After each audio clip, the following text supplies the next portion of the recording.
অনেকটা অনাড়ম্বরভাবেই বাংলাদেশ চলচ্চিত্র উন্নয়ন কর্পোরেশন বিএফডিসিতে পালিত হল আন্তর্জাতিক মাতৃভাষা দিবস। বিএফডিসির শহীদ স্মৃতিস্তম্ভে ফুল দিয়ে শ্রদ্ধা জানায় চলচ্চিত্রের বিভিন্ন সংগঠনের শিল্পী ও কলাকুশলীরা। তবে কথা উঠেছে উপস্থিতি কম থাকা নিয়ে। ২১শে ফেব্রুয়ারি সকাল থেকেই বিভিন্ন সংগঠনের শিল্পী ও কলাকুশলীরা আসতে থাকেন এফডিসিতে। সকাল থেকেই বাংলাদেশ চলচ্চিত্র প্রযোজক পরিবেশক সমিতি, বাংলাদেশ চলচ্চিত্র পরিচালক সমিতি, বাংলাদেশ চলচ্চিত্র শিল্পী সমিতি, চলচ্চিত্র গ্রাহক সমিতি সহ চলচ্চিত্র শিল্পের বিভিন্ন সংগঠনের সদস্যরা বিএফডিসির অভ্যন্তরে অবস্থিত শহীদ স্মৃতিস্তম্ভে ফুল দিয়ে শ্রদ্ধা জানান। তারা শ্রদ্ধা ভরে স্মরণ করেন ভাষা শহীদদের। এটা একমাত্র বাংলাদেশের পক্ষে সম্ভব যে ভাষার জন্য রক্ত দেয়া। আমরা ইতিহাস করেছি পৃথিবীর বুকে, যারা বীর, যারা চলে গেছে এই দেশ ছেড়ে, এই পৃথিবী ছেড়ে, তাদের স্মরণে সবসময় বাংলাদেশ চলচ্চিত্র শিল্পী সমিতি করেই যাবে। আমরা গভীরভাবে শ্রদ্ধার সাথে তাদের স্মরণ করছি। আমার মাননীয় প্রেসিডেন্ট গত রাত থেকেই এই ব্যবস্থাটা করেছেন যে আমরা যেন এখানে থাকি। আমরা ইনশাল্লাহ আমাদের এই কর্মকাণ্ড আমরা যদি না থাকি, পরবর্তী যারা থাকবে তারা চালিয়ে যাবে। আমার ভাইয়ের রক্তে রাঙানো ২১শে ফেব্রুয়ারি আমি কি ভুলিতে পারি? আজকে আমি যে ভাষায় কথা বলছি, আজকে আমার যে অস্তিত্ব, আজকে যে ভূখণ্ডে আমি জন্মগ্রহণ করেছি সেটা বাংলাদেশ, এবং এই ভাষার জন্য যারা যুদ্ধ করে গেছেন তাদের জন্য হৃদয়ের অতুল থেকে জানাই শ্রদ্ধা, সম্মান। মৃত্যুর আগ পর্যন্ত যখন মরে যাব, মরার সময়ও যাতে বাংলায় উপলব্ধি করে মরতে পারি। আমি সবার কাছে ক্ষমা চেয়ে যাতে আমরা মরতে পারি, বলতে পারি আমি বাংলাদেশি, আমি বাংলা ভাষায় কথা বলি, বাংলা আমার ভাষা, বাংলা আমার মা, বাংলাদেশ আমার জন্মভূমি। আর এই ভাষার জন্য যারা জীবন দিয়েছেন তাদের জন্য আমাদের এই সম্মান অব্যাহত থাকবে। আমি আশা করি আমাদের প্রজন্ম, পরবর্তী প্রজন্ম যতদিন বাংলাদেশ থাকবে ততদিন এই সম্মান অব্যাহত থাকবে, শিল্পী সমিতির এই প্রক্রিয়া অব্যাহত থাকবে।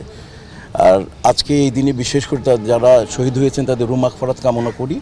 তাদের জন্য আল্লাহ তাদেরকে ডেফিনেটলি তারা শহীদ এবং তারা বেহেশতের উত্তম জায়গায় অবস্থান করতেছেন। ভাষার জন্য যারা শহীদ হয়েছেন, রক্ত দিয়েছেন, তারা সারা জীবন আমাদের মাঝে বেঁচে থাকবেন এবং মহান আল্লাহ যেন তাদেরকে জান্নাত দান করেন।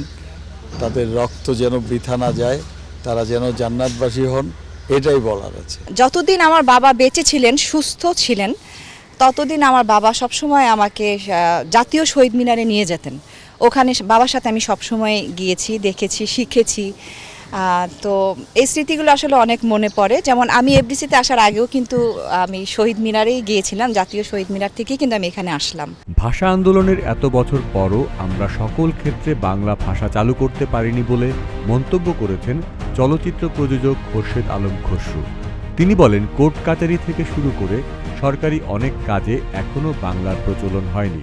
২৬ সালে এসে আজকে এই প্রশ্ন করছেন, কিন্তু আমরা বিগত অনেক বছর ধরেই দেখে আসছি যে আমাদের দাবি বা হচ্ছে যে রাষ্ট্র আমাদের কোর্ট কাচারিগুলোতে যে জায়গাটা খুব ইম্পর্ট্যান্ট, যে জায়গাগুলোতে ইংরেজিতে যেখানে হচ্ছে যে কোর্টের রায় হয়, হিয়ারিং হয়, সেই জায়গাগুলোতেও কিন্তু বলা হয়েছিল, অনেকবার সরকারিভাবেই হচ্ছে যে প্রজ্ঞাপন জারি করা হয়েছিল এবং বলা হয়েছিল যে কোর্টের আদালত, অফিস আদালত সব জায়গায় সব কিছুই বাংলাতে হচ্ছে যে লিখিত পড়িত হইবে।